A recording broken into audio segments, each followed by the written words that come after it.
Aujourd'hui, on est à la Porte d'Auteuil, en plein 16e arrondissement. Comment vous dire ? C'est un peu à l'autre bout de chez moi. Mais c'est ça qui est bien aussi avec ce podcast. On voyage dans Paris. Oh là là, mais dites donc, elle est belle cette terrasse. Ah, mais c'est là qu'on a rendez-vous. Bienvenue dans l'univers de notre prochaine invitée.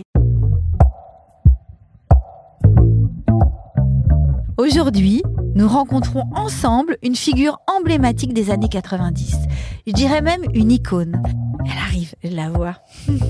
Ah bah c'est pas dur de la voir arriver puisque tout le restaurant se retourne. Vous avez forcément croisé sa silhouette élancée et son visage lumineux dans les magazines de mode et les défilés auprès des plus grands créateurs. Estelle Lefébure est devenue, dès ses 19 ans, l'une des mannequins les plus en vue de sa génération. Au-delà de sa carrière de top modèle, elle a été comédienne, animatrice à la télé, entrepreneuse et surtout maman. Mais aujourd'hui, elle est aussi grand-mère.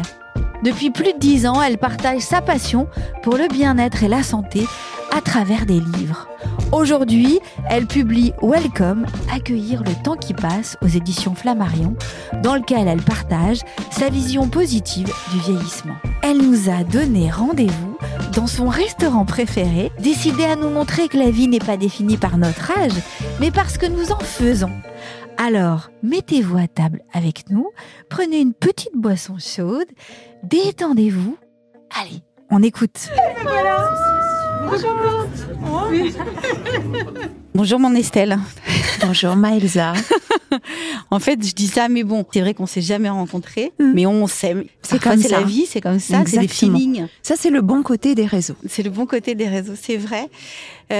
Alors, on est dans un restaurant que tu as choisi. On est dans le 16e. Welcome dans mon monde. Ouais, voilà, c'est dans ton monde, à 1 heure de mon monde à moi.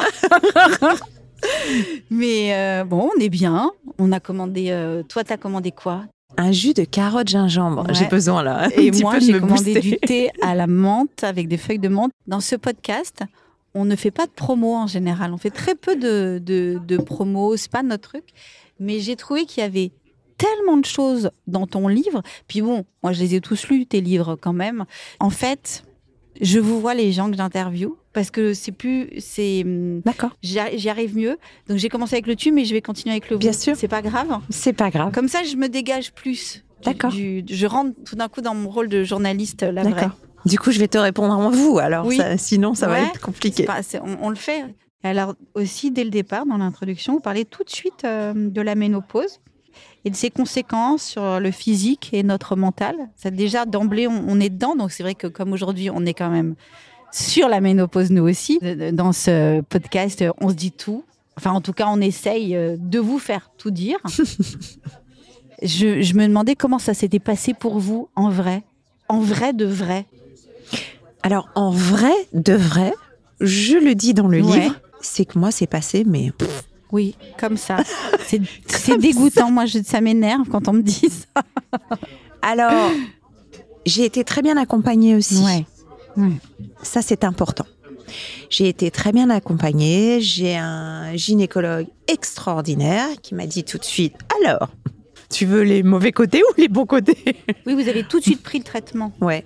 En même temps, il m'a donné le choix. Hein. Ouais. Et par contre, j'ai quand même fait des analyses. J'ai quand même fait attention. Hein, je l'aurais jamais fait de moi-même. Et puis, je ne savais même pas. Donc, ça a été très bien cadré. Et il m'a dit, tu peux le faire. Donc, tu as le choix. Tu peux le faire. Tu peux le prendre. Tu peux prendre le traitement. Voilà. Vous pouvez. Oui. Donc, je l'ai pris. Et donc, je suis très, très bien. Et là, je suis très contente. Alors, là, vous avez 58 ans ? Oui. Oh, vous les faites pas du tout. Merci. C'est vraiment bien d'être dans votre peau. Ça doit être bien d'être une Estelle. Franchement. Vous avez commencé le traitement il y a combien de temps ? Plusieurs années. Ouais. Plusieurs années. Et sincèrement, c'est super, quoi. Et voilà, c'est un peu... c'est pas contraignant. Après, voilà, alors par moment, j'oublie. Il faut surtout pas, normalement. Mais bon, je pense que, voilà, en fait, c'est assez drôle parce que je l'ai vu ce matin. Alors, c'est pour ça que Et il me dit, attends. Je lui fais, mais attends, combien de temps ? Il me fait, ne dis rien. Parce que le jour où je vais te dire d'arrêter, tu vas me faire « Oh non !» Oui, c'est ça. Donc en fait, encore une fois, avec votre avis du médecin, voilà, avec les bonnes analyses, il n'y a pas de raison. Vous en aviez parlé avec votre maman? J'aurais aimé peut-être que ma maman m'en parle un peu plus. Elle m'en a pas vraiment parlé. Mais je pense qu'à cette époque, on n'en parlait pas vraiment. Je crois qu'aujourd'hui, on se libère un peu plus sur le sujet et on en parle plus. Et j'en parlerai avec mes filles. Ouais. Et ouvertement, je pense que c'est important, même si elles sont pour l'instant très jeunes, elles ont 29 ans et 27 ans. Donc, mais je crois que c'est important de pouvoir en parler. Et j'aurais aimé, oui, en parler un peu plus avec ma maman. Mais avec vos copines, non? Si, on en parle. Si, avec des amis, j'en parle. Des amis très proches quand même. On va en parler. Mais des amis très proches. Et c'est assez drôle d'ailleurs, les différences et les avis. Justement, notamment sur le traitement hormonal ou même les différentes façons. Ah ouais, moi j'ai des bouffées et tout. Et moi je fais, je sais pas ce que c'est. Ouais, vous avez jamais eu de bouffée de chaleur, mais c'est dégoûtant, hein, Estelle. on a dans notre vie de femmes vraiment beaucoup de changements. Entre la puberté, quand on tombe enceinte, après avoir accouché, après la périménopause, après la ménopause, après, et puis maintenant on devient grand-mère. Enfin. Mais c'est vrai, moi, ce que j'ai adoré, c'est qu'effectivement, vous écrivez ce livre. Votre livre, c'est Welcome, accueillir le temps qui passe. Oui. Et vous venez d'être grand-mère. Et vous êtes étonnée d'une chose, vous êtes très heureuse, vous allez devenir grand-mère, vous êtes très heureuse, et là, on vous dit, oh là là, attention, tu vas prendre un sacré coup de vieux. Oui. Et en fait, vous le vivez pas du tout comme ça. Et ça, j'ai trouvé ça génial, parce que c'est vrai qu'il y a quand même vous faites partie d'une génération de femmes où aujourd'hui, on est très loin de la Mamie Nova, des grand-mères qui existaient avant. Même nos grand-mères. Oui, même moi. Vous ne ressemblez pas à la grand-mère que vous aviez.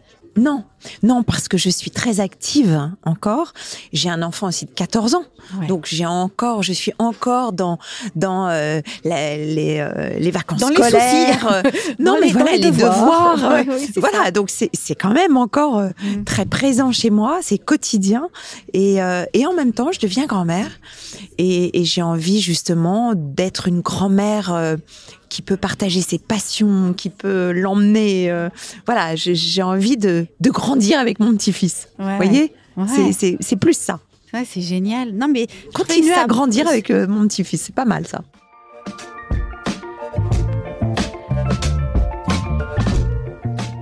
Alors j'avais envie de lire un passage, parce que dès le début, dès l'introduction, vous dites un truc qui est quand même pas, que tout le monde ne dit pas. Donc, le temps qui passe, 3 petits points, c'est un cadeau merveilleux. Mais oui. Mais oui, quoi? Alors ouais, c'est vrai, parce que moi, pour l'instant, je trouve que c'est un peu douloureux en ce moment. Ah non, c'est un cadeau. Oh, chaque jour, on ouvre les yeux. C'est un cadeau. J'ai vu un hindou dire... Quand vous vous réveillez le matin, il voulait donner un conseil, par exemple, le matin. Il fait, quand vous vous réveillez le matin et que vous avez la chance d'ouvrir les yeux. Et moi, j'ai fait, waouh, faut quand même, quand tu entends ça, tu te dis, bah oui, en fait, c'est un cadeau chaque jour.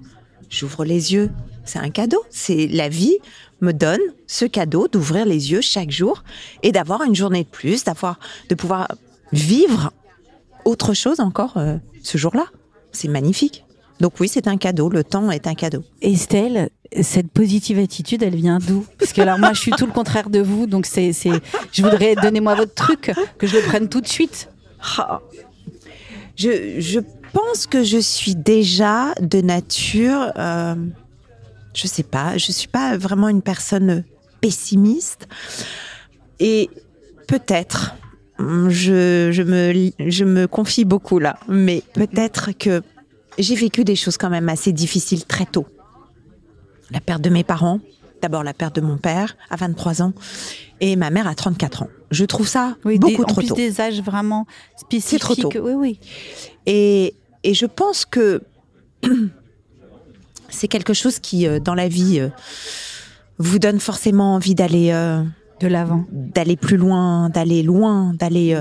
Je l'ai pas pris comme une faiblesse, en fait. Je l'ai pris comme une force. Ouais. Et je sais que de là-haut, il me donne de la force. Mmh. Et je pense que ce côté positif, c'est ça. C'est que je me dis, waouh, il faut que je profite. Je dis pas que c'est tous les jours rose. Hein. Oh là là, c'est pas tous les jours comme ça. Il y a des moments, je suis... Même quand j'écrivais le livre, hein, apparemment, je dis là, oh, mais non, je peux pas dire ça. Oh, puis c'est dur, machin. Et puis en fait, je crois qu'il y a une certaine maturité, il y a une certaine... Enfin, voilà. Ça vient avec le temps. Avec le temps. Ouais. Et en même temps, à un moment, vous dites, lutter contre le temps qui passe est vain. Quoi que nous tentions pour le retenir, le ralentir, il continuera sa route. Il n'y a pas de retour en arrière possible. Alors pourquoi dépenser tant d'énergie et parfois d'argent à courir après une chimère? Là, vous parlez de quoi? De chirurgie esthétique? De chirurgie esthétique, oui, mais pas que. Mmh. Je parle aussi de sa façon de s'habiller, par exemple, de sa façon d'être, ou de... Je crois que c'est important. D'aborder la vie. Oui, je pense que c'est important déjà de se dire et de prendre conscience vraiment que, voilà, on ne peut pas ralentir le temps. On ne peut pas. Et ça passe très vite, sincèrement. Donc, prenons chaque jour qui arrive, profitons de chaque jour et après, soyons heureux de l'âge que l'on a. Je ne sais pas comment vous dire, c'est très... Je comprends. C'est-à-dire qu'en fait, après, on n'est pas bien dans sa peau si jamais on n'accepte pas cet âge.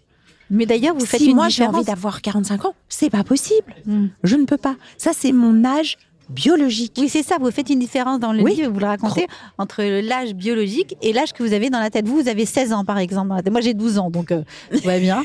Moi, je suis totalement immature. Déjà, 16 ans, c'est un peu plus mature. Je suis un peu plus, moi, quand même. Je suis un peu plus parce que j'arrive à avoir par moments une réaction, une pensée assez mature. Donc, à 16 ans, je pense que j'avais pas ça.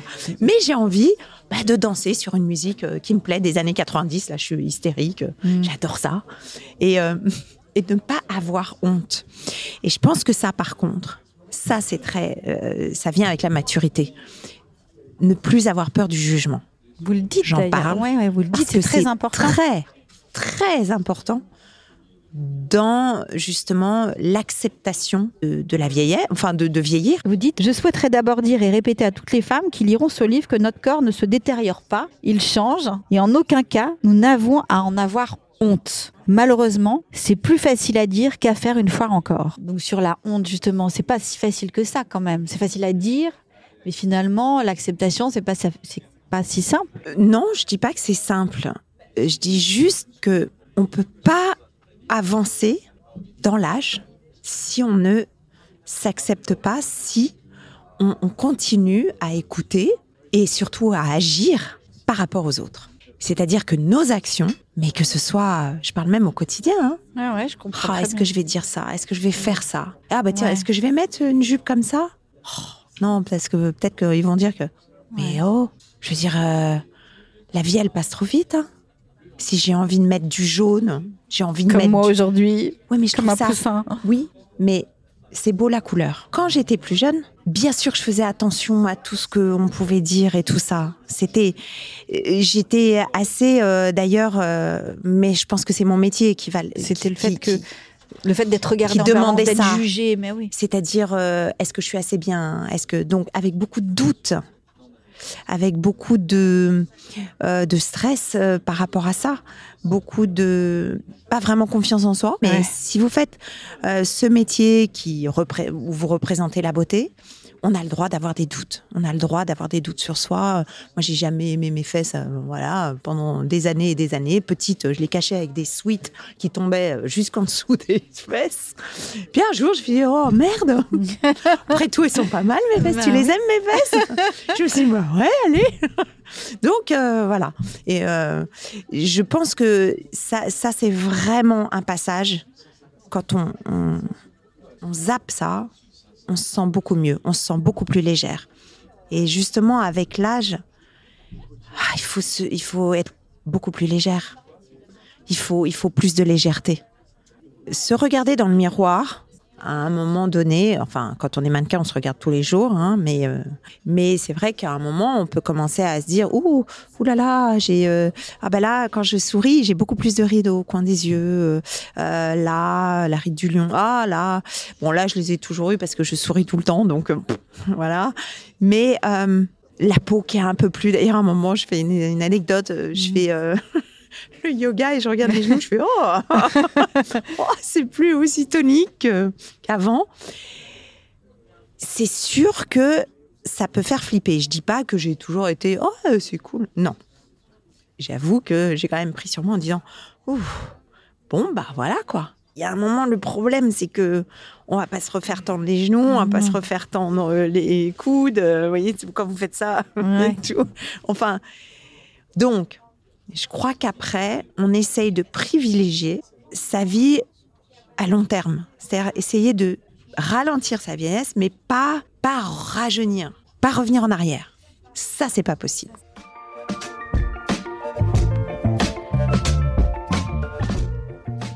Est-ce que quand vous étiez mannequin, il n'y a pas un moment où on vous a dit, bon, bah maintenant, en fait, ça y est, c'est passé. Il y a un âge. Alors aujourd'hui, ça a changé, mais.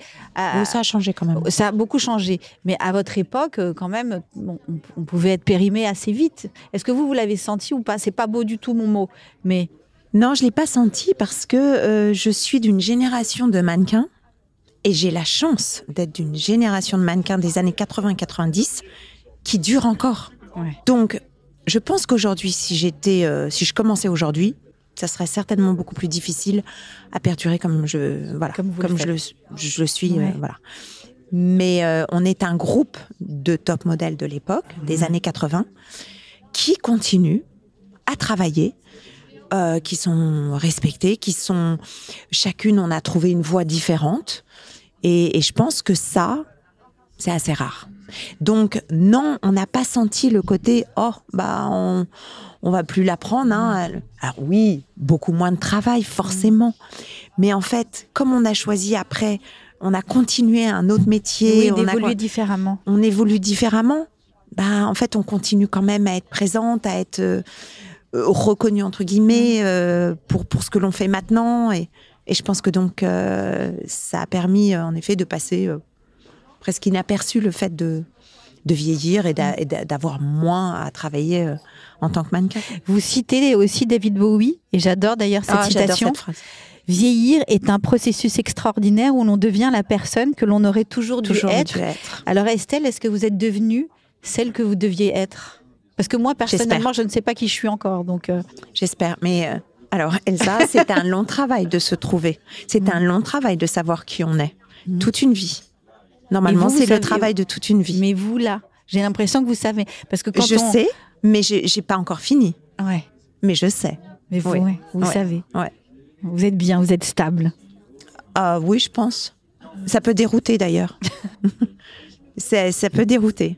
Quand on a quelqu'un. Oui. J'ai senti que vous disiez ça pour les hommes. Oui, parce que je pense qu'en fait... c'est pas que je suis sûre de moi, attention, hein. J'aime pas ça. C'est juste que je sais qui je suis, ce que je vaux. Et je pense que par moments, ça peut faire peur. Et quelqu'un qui sait ce qu'elle veut, là où elle veut aller, par moments, c'est pas toujours facile d'accepter pour un homme. Je pense que je dois avoir pas mal de masculin chez moi. Ouais, moi aussi, en moi. Ouais. Ce qui fait que, voilà, ça, je suis pas, voilà, je n'agis pas comme une petite princesse. Je suis pas du tout, j'estime que, je sais que je suis une personne forte. Et par moments, voilà, une personne forte, ça fait un peu peur, justement. La fragilité peut être plus attirante, plus malléable. Oui, vous n'êtes pas du genre à être malléable. Alors, ça dépend. Quand je dis malléable, c'est-à-dire que d'un seul coup, on va me faire changer ma personnalité. Non, je crois pas. Ça, par contre, je suis taureau, hein, quand même. Je suis taureau, je sais ce que je veux, je suis forte. Je suis passionnée, par contre. Donc, je peux faire plein de choses avec passion. En amour, je peux vraiment tout donner. Mais oui, je veux dire, après, je crois qu'arrivé à mon âge, je veux dire, soit on m'accepte comme ça, mais je vais pas commencer à Ah, vous changez. Sur la libido, quand même, vous l'abordez, vous donnez des conseils. D'ailleurs, vous conseillez les produits millés qu'on a eu, nous aussi, qu'on a conseillé. Ouais. Extraordinaire. Vous parlez quand même, effectivement, de la sécheresse vaginale. Enfin, vous parlez de plein de choses. Ça, par contre, voilà, ça, on est toutes sujettes à ce genre de choses. Alors, moi, non, jusqu'à il n'y a pas longtemps. Là, je vous l'annonce. En vrai, c'est un scoop. Et bien là, ça y est. C'est arrivé. C'était le dernier symptôme que je n'avais pas. Et ben, je l'ai. C'est pour moi. La brume, là, c'est très, très bien.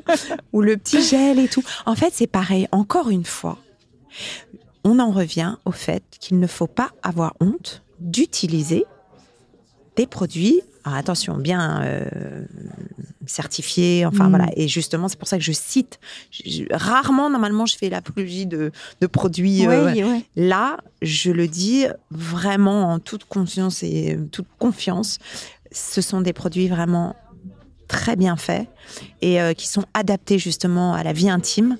Et je crois qu'il ne faut pas avoir honte de se dire, on peut utiliser un gel intime, ça dépend de quelle manière vous l'amenez, quoi, en fait. Tout est dans la manière.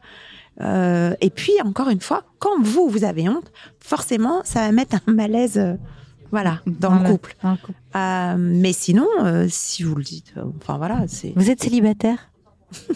Ça, c'est une question très intime. Mais j'ai envie de savoir. Oui, mais c'est pas normal.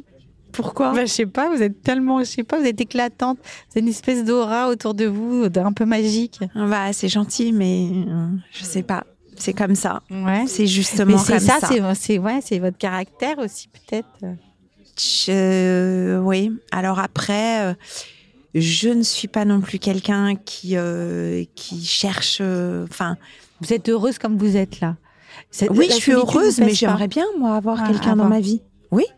J'aimerais bien, parce que justement, j'aimerais bien partager, j'aimerais bien donner, j'aimerais bien recevoir aussi. Ouais. Un peu d'amour aussi. De la tendresse. Surtout, c'est ça, de la douceur, de la tendresse. Et puis avoir un échange. Vous savez, quand vous recevez un message et vous êtes trop content parce que c'est lui qui m'a écrit. Ouais. Bon, c'est quand même génial. Ça, c'est le côté un peu gamine. Mais moi, j'adore. Mais je comprends. Alors là, en effet, 16 ans. On retourne à l'âge de 16 ans. Mais je trouve ça génial. Bon, non. Du coup, j'assume. En fait, je ne suis pas focalisée dessus, en effet. Parce que j'ai beaucoup de choses. Promo du livre. Ça fait 1 an que j'écris, que je suis là-dedans. Donc, je pensais à autre chose, quoi. Et puis, j'ai mes enfants aussi qui prennent beaucoup de place. Et tant mieux. Mais c'est vrai qu'en tant que femme, j'aimerais aussi, parce que là, maman, grand-mère et femme d'affaires, très bien. Ouais, entrepreneuse. Mais j'aimerais bien quand même une petite place, donc on va voir. Je sais pas, j'ai pas forcément la réponse, hormis peut-être le fait que je suis pas. Alors, est-ce que ça se dit ou pas ? Je suis peut-être pas quelqu'un qu'on prend à la légère comme ça. Et que ça, du coup, ça peut faire peur, en effet. Ça fait flipper. Ça peut faire peur. Pourquoi pas ? Non, vous avez toujours eu des histoires très longues, avec des belles histoires d'amour. Ça, c'est vrai. Oui, c'était toujours très passionnel. J'ai eu forcément le coup de foudre. J'ai eu le droit au coup de foudre dans ma vie, avec David. Forcément. Un coup de foudre, c'est vraiment généralement le premier quand même. Ouais. C'est le premier homme de sa vie, c'est le coup de foudre. Je dis pas qu'à chaque fois, c'est un coup de foudre, mais en tout cas, moi, je l'ai eu, forcément. Et oui, c'est des longues histoires parce que je pense que c'est comme ça que je vis tout avec passion. Et quand je fais un livre, c'est pareil, c'est avec passion. Quand même mon métier, je l'ai toujours fait avec passion. Je dénigre pas mon métier de mannequin parce que quand même, je l'ai fait de longues années. Non, mais j'en connais, de certaines qui sont un peu genre, voilà. Quand je fais du théâtre ou des films, je le fais avec passion parce que j'ai envie de donner, en fait, c'est ça.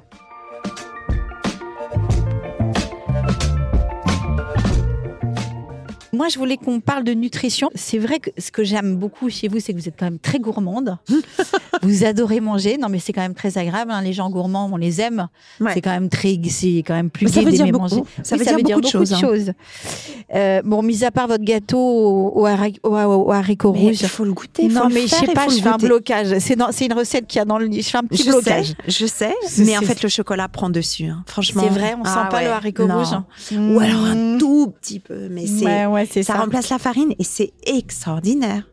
Il n'y a pas de gluten, c'est pas gonflant comme on pourrait imaginer. C'est franchement, puis 10 minutes à faire. Oui, non, mais c'est vrai, je vais tester. Vous écrivez qu'avec les années, on s'alimente évidemment plus de la même manière, qu'il faut écouter son instinct. Moi, mon instinct, je vais directement vers le moelleux au chocolat. Vous, c'est plutôt les légumes de saison. Hein. Qu'est-ce que vous avez changé en fait dans votre alimentation justement aujourd'hui pour être si en forme, si gai? Parce qu'on sait aussi que l'alimentation, c'est pour que son cerveau fonctionne, pour être de bonne humeur, pour bien dormir, tout ça est très lié avec l'alimentation. Je crois que la notion de plaisir est quand même importante, toujours, dans l'alimentation. C'est-à-dire quand même manger les choses qui vous font plaisir, mais alors moi, ça fait longtemps que vous faites attention. Que je fais attention. Ouais. Et peut-être que maintenant, en fait, c'est une habitude, c'est-à-dire que mon corps ne réclame que ça. Parce que si je mange n'importe quoi, mais je suis pas bien. J'ai mal. Moi aussi. J'ai mal au ventre. Mon corps est habitué à ça aussi. Ah non, moi j'ai mal. Et puis sincèrement, ça me fait pas plaisir en fait après. Je me sens pas bien. J'ai mal au cœur, j'ai envie de vomir, ou alors je le digère pas, enfin vraiment. C'est-à-dire manger n'importe quoi, je ne peux pas. Parce que je pense qu'en fait, j'ai vraiment, mais depuis des dizaines d'années, je mange d'une certaine manière. Et alors comment justement? C'est quoi cette manière? Racontez-nous. Parce que par exemple, vous parlez de micronutrition aussi. Oui, j'ai rencontré Véronique Mounier, qui est ma micronutritionniste, et qui, elle, alors c'est génial parce qu'elle mesure son indice musculaire, donc le gras, le muscle, et aussi l'âge, justement, chronologie, et voir quel âge on a. Et en fonction de ça, elle vous dit... Oui, par contre, elle fait des analyses très poussées. Parce que ça, sans analyse, c'est pas possible. On n'est pas. Moi, je fais pas les choses comme ça, un peu au pif. J'aime pas. Automédication, tout ça. Je fais attention quand même. Mais voilà, arriver justement à un certain âge, le collagène, le manque de zinc, manque de magnésium, ou manque de fer, tout dépend. Voilà, vitamine C quand même, beaucoup de vitamine C. Donc voilà, j'ai un petit protocole pendant un mois, par exemple. Puis après, je lâche, et puis après, je reprends. Là, j'avais trop d'histamine, par exemple, donc il fallait que je baisse certaines choses. Vous avez un protocole de complément alimentaire? Oui. Ou c'est une manière de se nourrir puis aussi une manière de cuisiner. Alors, c'est quoi? Moi, je cuisine beaucoup avec le vitaliseur. Ouais, le vitaliseur de Marion. Que j'adore. Parce qu'en fait, avant, je faisais vraiment que les choses un peu cuisson de légumes et tout. Et en fait, c'était un peu boring, au bout d'un moment, un peu ennuyeux quand même. Et en fait... récemment, là, par exemple, les compotes, en fait, au vitaliseur. Donc, vous mettez juste les pommes, mais genre 5 minutes. Hein. Et après, vous les prenez dans le mixeur. Moi, je rajoute un peu de cannelle, un peu de la vanille. Basta. Et alors, le goût de la pomme n'a rien à voir avec la compote qu'on fait mijoter dans la casserole. Il faut tourner pour pas que ça, général. Voilà, et que ça attache au fond. Et puis d'un seul coup, ça caramélise. Ouais. Alors, c'est très bon, hein, mais pas bon pour la santé. Là, c'est excellent. Pareil pour les soupes. Maintenant, je fais la soupe. Comme ça, avant, je la faisais différemment. Là, maintenant, d'abord, on cuit les légumes. Oignons, courges, tout ce qu'on veut. Avec un peu de thym, de romarin. Je crois que la clé, c'est de pouvoir aussi faire des mélanges, pouvoir essayer. Je trouve que la cuisine, c'est aussi une découverte chaque jour. On est tellement riche chez nous, quand même. On est dans un pays où on peut tout avoir. Alors, je dis pas qu'il faut acheter des fraises en hiver, hein, c'est pas ça. Non, vous parlez au niveau des plantes, au niveau des herbes aromatiques, enfin, on peut faire tellement de choses que moi, quand on me dit « Oh ouais, mais ça n'a pas de saveur et tout », je fais « Ah, c'est pas vrai. C'est impossible. Moi, je cuisine, ça a du goût, et puis c'est bon. » Et alors, vous avez aussi une astuce, vous mastiquez. Oui, alors ça, c'est nouveau. Ah, c'est nouveau, ça. Avant, vous gobiez, maintenant, vous mastiquez. Non, mais j'avais tendance à manger trop vite. Ouais. Ça, c'est vraiment très mauvais. Et j'avoue que depuis que je fais ça, je suis moins gonflée. Beaucoup moins. Avant, tout de suite, un peu ballonnée. Machin. Et là, voilà, j'utilise aussi... Enfin, il y a des choses que j'aime apprendre comme ça et découvrir et me dire « Ah tiens, je vais partager le riz GABA. » Il faut vraiment essayer le riz GABA, c'est excellent. Ça fait partie des recettes qu'il y a dans votre livre. Non, mais le riz, c'est-à-dire que après, c'est une recette, mais c'est du riz germé. Ouais. Donc, c'est excellent. Ça n'a rien à voir avec le riz blanc et des choses comme ça. Voilà, je pense qu'il faut quand même faire attention aux produits que l'on achète et puis ensuite varier. Il y a pas de secret, il faut varier, il faut que ce soit équilibré, moi je mange plus de viande rouge, bon ça c'est un choix. Oui, vous êtes vous avez pas envie. C'est un choix éthique. Je peux plus. Mais même déjà petite. Moi petite, je pouvais mâcher 10 heures. Comme ça, un morceau de viande comme ça, et c'était dégoûtant. Ouais. Donc, j'ai toujours été... Vous avez arrêté aussi tous les produits laitiers ? Ouais. En bande normande, c'est dur, je vous le dis.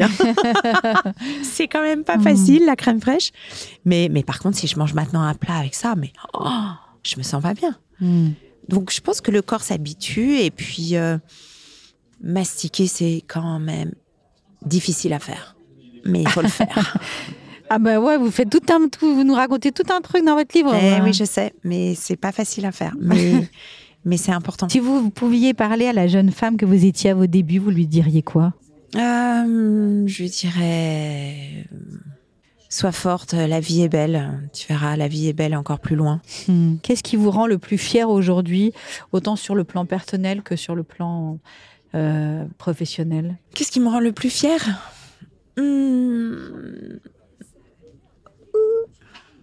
C'est dur, comme question. C'est d'être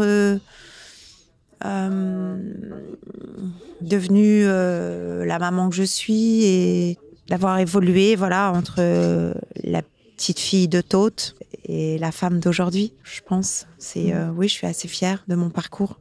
Et j'espère que mes parents sont fiers, mais ils sont fiers. Merci beaucoup, Estelle. Merci. Non, je suis ravie. J'avais envie, ça fait longtemps. Vous aviez envie de venir ici, de faire le podcast. Oui, et qu'on se voit. Et qu'on se voit en vrai. Mais oui. Merci beaucoup. Merci. Vraiment, d'être venue. Et prenez soin de vous. Ouais. On va prendre soin de nous. C'est le plus important. On va faire attention, on va manger du gâteau aux haricots rouges. C'est délicieux. Et prenez soin des personnes que vous aimez. Ouais, merci beaucoup. Des bisous. Au revoir. Prendre soin de soi et de ceux qu'on aime. Et si c'était ça, le secret, pour passer sereinement le cap de la ménopause ? Et oui, nos invités nous l'ont toutes dit, la ménopause est une révolution de l'intime. Et qu'on soit en couple ou pas, c'est le moment de se demander ce qui nous plaît vraiment et ce dont on a besoin.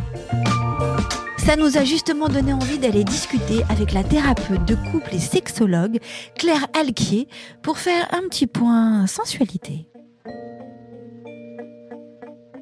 Claire, en quoi l'arrivée de la ménopause peut impacter notre sexualité et notre vie de couple si on est en couple ? En tout cas, moi, ce que j'ai beaucoup entendu dans ce cabinet, c'est une baisse de libido, une baisse de désir, parce qu'il y a des douleurs au rapport sexuel, parce qu'il y a possiblement des sécheresses vaginales, parce que le corps change et qu'en fait, quand on se reconnaît pas ou qu'on n'est plus bien dans son corps et qu'on vit des moments, des bouffées de chaleur, qu'on dort mal, qu'on se sent un petit peu énervé, enfin voilà, toutes les manifestations qu'on peut connaître de la ménopause qui sont quand même pas faciles.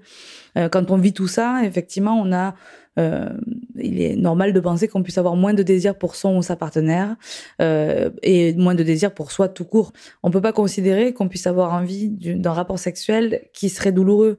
Une activité douloureuse, a priori, on peut pas la désirer. Donc, c'est normal. En fait, le trouble du désir, à ce moment-là, il est secondaire.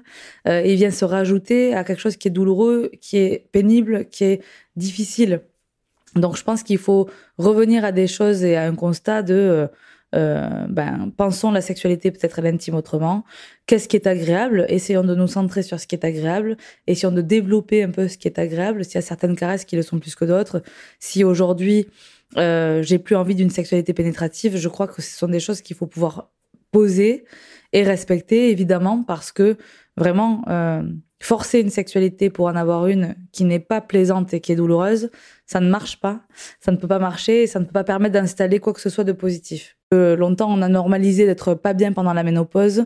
Maintenant, peut-être qu'on considère qu'il s'agit de se faire accompagner et qu'il y a des moyens pour aider les femmes à traverser quand même cette période qui, outre les bouleversements hormonaux, les changements physiques, est aussi une étape dans une vie de femme qu'on ne peut pas du tout minimiser. Et pour se faire accompagner, on peut penser à qui en fait? À une sexologue comme vous? Je pense en effet que c'est très positif d'aller consulter un ou une sexologue ou un ou une thérapeute de couple, en tout cas quelqu'un avec qui on puisse parler de ce que la ménopause peut bouleverser dans son intimité. Ça vaut le coup de venir en parler, ça permet de poser des choses, ça permet de se sentir un peu moins seul dans ce qu'on traverse.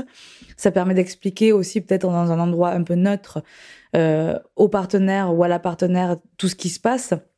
Et puis ça permet de peut-être chercher, réfléchir et trouver des solutions pour que ça se passe mieux, des solutions pour juste ne pas faire que subir, des idées pour peut-être avoir une nouvelle sexualité ou pour juste se laisser tranquille pendant quelque temps si c'est nécessaire, ou pour redécouvrir un plaisir ou des corps différemment de tout ce qu'on a fait pendant quelques années de sexualité auparavant. Enfin, voilà, c'est un endroit où on peut penser tout ça en tout cas. Essayer d'être accompagné physiquement et psychologiquement pour ces moments-là, s'ils sont difficiles, ça me paraît être vraiment une chose à saisir. C'est sûr qu'on peut passer un message quand même là, je pense, important et ne pas hésiter à le répéter. Il n'y a rien qui est fini après la ménopause si on le souhaite en fait. Si vous avez envie de rencontrer des partenaires sexuels, soyez libre de le faire. Si vous avez envie d'avoir une sexualité solitaire, soyez libre de le faire. Si vous avez envie d'avoir des relations romantiques mais plus sexuelles, soyez libre de le faire aussi. Je pense qu'il y a vraiment, il s'agit de considérer qu'il n'y a rien qui est fini, il n'y a rien qui est foutu. Il y a plein de choses à découvrir, à reconstruire. D'ailleurs, on peut avoir aussi une autre forme de sexualité après la ménopause. Une sexualité moins pénétrative, voire plus pénétrative. Une sexualité plus tendre, plus douce, plus basée autour des caresses. Et tout ça, ça peut tout à fait s'envisager dans une relation de couple, amoureuse ou pas d'ailleurs. Mais ouais, moi j'aimerais que ce message-là en fait, vous êtes encore libre de faire ce que vous voulez, mais la question c'est plus de quoi avez-vous envie aujourd'hui et de quoi avez-vous besoin. Ne vous interdisez pas de vivre ce que vous avez envie, que ce soit de la sexualité, de la non-sexualité, des caresses, de la tendresse, du célibat assumé et pleinement vécu aussi parce que c'est ce qu'il vous faut à ce moment-là de votre vie. Enfin voilà, je pense que l'idée c'est de pas inscrire de nouvelles normes de ce qu'on est, de ce qu'on devrait être et de ce qu'on est censé faire ou pas après la ménopause.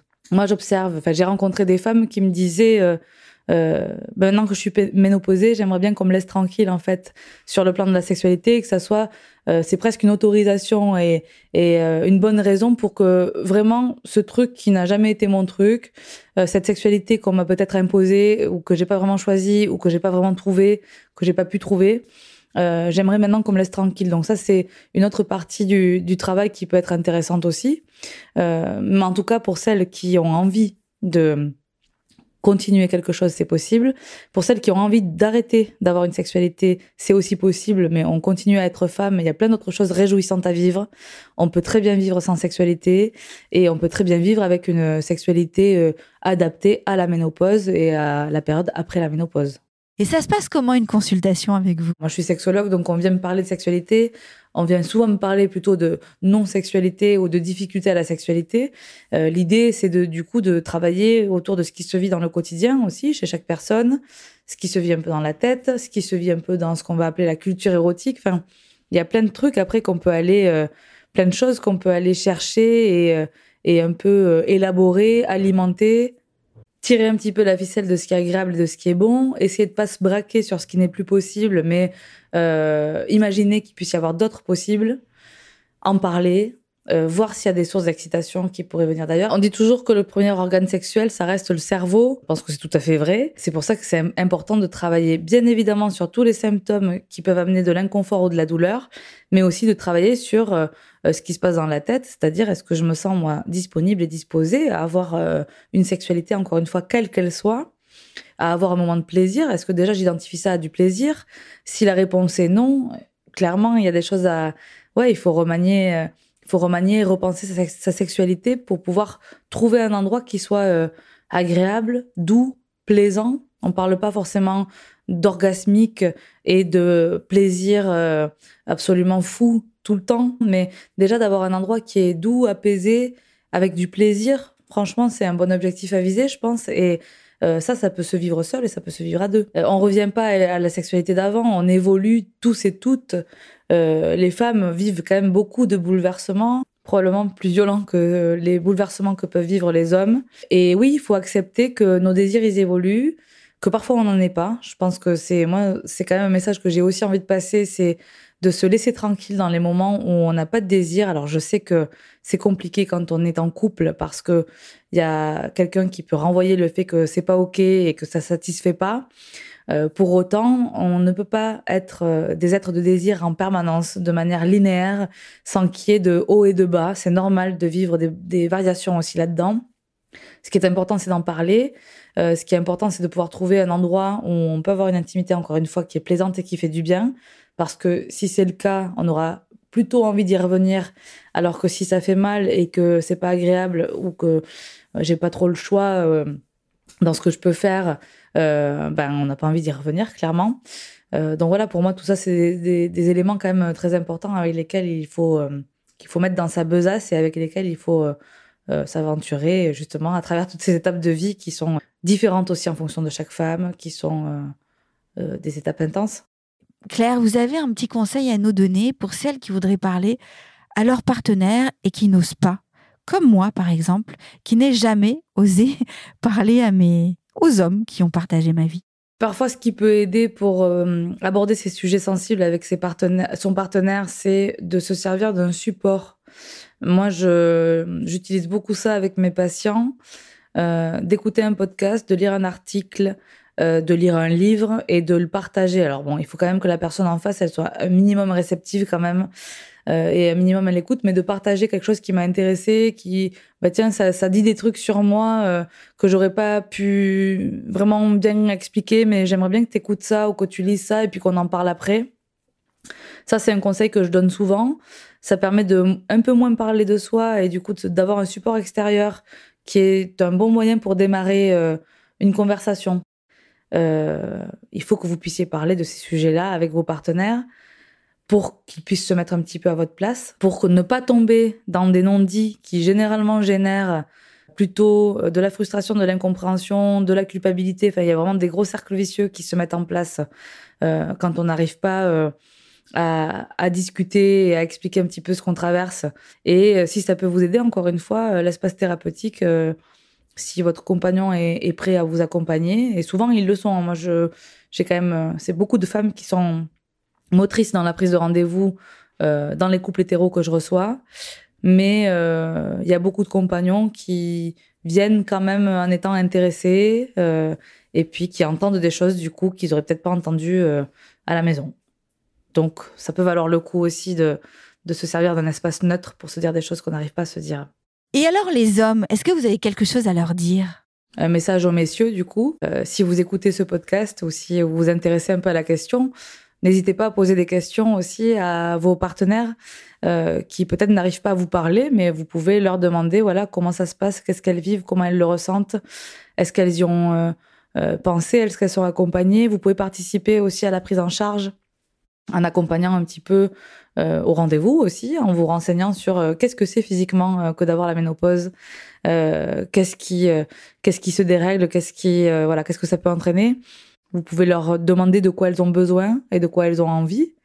Ça peut être une très bonne stratégie aussi de virage qui peut sûrement permettre au couple d'aller développer vraiment d'autres choses hyper intéressantes sur le plan couple, relationnel, romantique, intime, sensuel, érotique et sexuel. Merci beaucoup Claire Alquier de nous rappeler qu'il reste beaucoup à découvrir et à construire dans notre intimité. Vous trouverez toutes les références de Claire sur son site clairealquier.com. Un immense merci évidemment à notre Estelle Lefébure de nous avoir accordé ce moment plein de vitalité et d'amour et de tendresse et de sourire et de fou rire. Vous pouvez trouver sa belle philosophie de vie et ses astuces nutrition dans son livre Welcome, Accueillir le temps qui passe aux éditions Flammarion. Cet épisode a été réalisé avec amour et soin par Marie Braun, mixé par Célia Brondeau et mis en musique par Alban Claudin. Quant à moi, je vous dis à très vite pour un nouvel épisode. Ciao!